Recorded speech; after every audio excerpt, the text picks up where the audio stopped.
Hello and welcome to our lesson on reduce, reuse and recycle.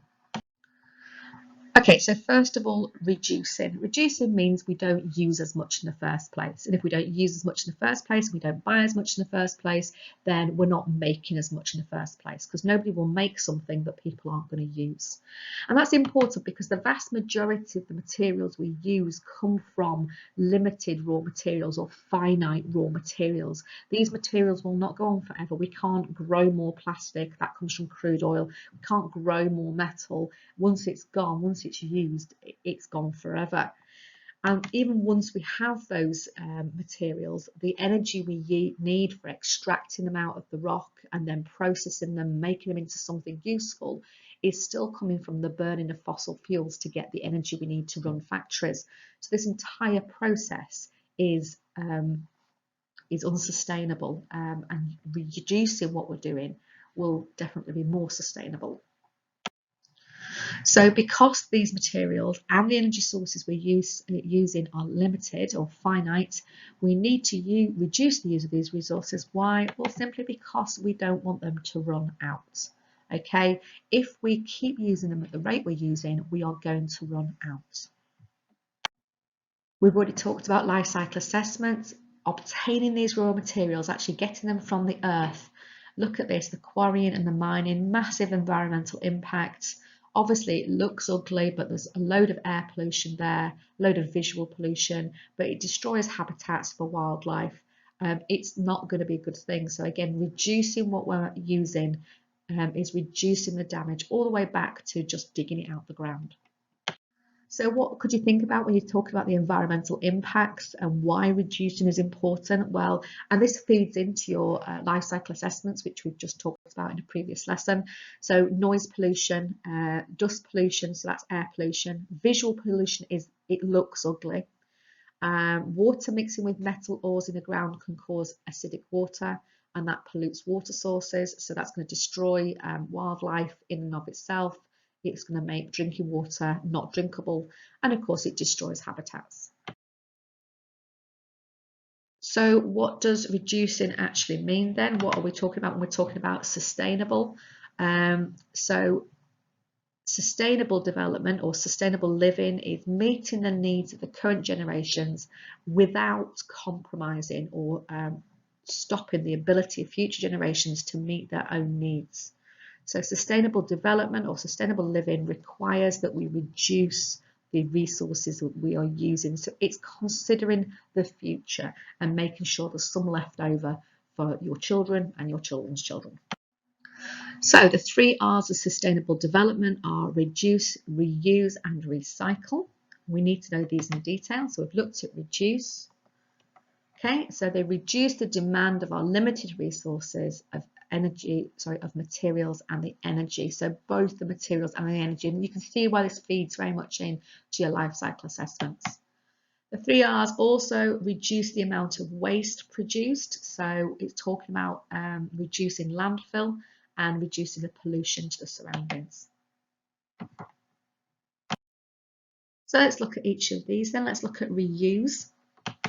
So reuse are looking at products that we can use again. So something like glass bottles that you could refill, a plastic carrier bag that you can take back to the shops and refill. And reusing reduces the amount of limited resources because if we reuse that bag 10 times, that's 9 bags that weren't made in the first place. If we reuse that glass bottle, it's a glass bottle that hasn't had to be made in the first place. And it's this idea that we're putting less demand for new products all the time. So it's really about not making new stuff. So reducing them, we talked about this a lot in detail about not using things in the first place.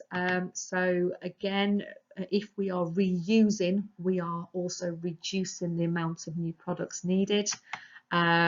Bringing your carrier bags to the supermarket, that sort of thing. And of course, the government got involved by introducing the charge for plastic carrier bags. This was the government initiative to try reduce the amount of new plastic bags being made by almost forcing people or encouraging people to think about bringing back and reusing the bags that they already had, and it worked. It reduced the plastic bag consumption by 83% in the first year, which was phenomenal. Obviously, that's gone up now. So reduce, reuse, recycle. Recycling is not as good as the other two because you've already made the product, but it is better than just throwing it away. So we can recycle certain materials and use them again, but it still requires a lot of energy to remake that new substance, and also to collect recycling and to process the recycling. That's still going to take a lot of energy and money. So that's a negative part of recycling. But glass bottles are crushed and they're melted down and they make new glass products.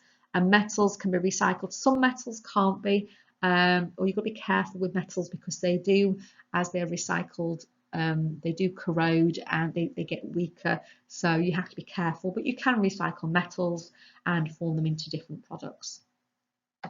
So things to consider when you're recycling: you've got to separate the materials in the first place. So you rely on people separating things in their homes and putting them in the green bin, and then they go to the depot, and then you have to separate the different materials from each other, the different types of plastics, and that will depend, obviously the amount of separation will then depend on how much energy you're putting into that process, and that all adds up.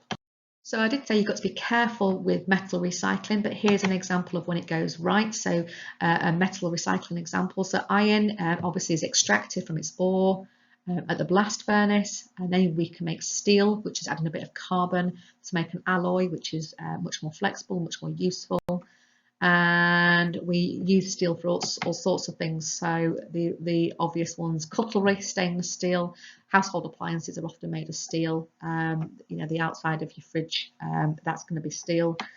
And we can recycle that scrap steel by adding it back into the blast furnace, and then of course it's going to get reduced again back into iron and then recycle through that process. But still, you still need that energy to recycle. The blast furnace is still running. That's a lot of heat energy, that's a lot of pollution, but it is better than digging out more iron from the Earth's crust and starting afresh. Okay, that's the end of this lesson, guys.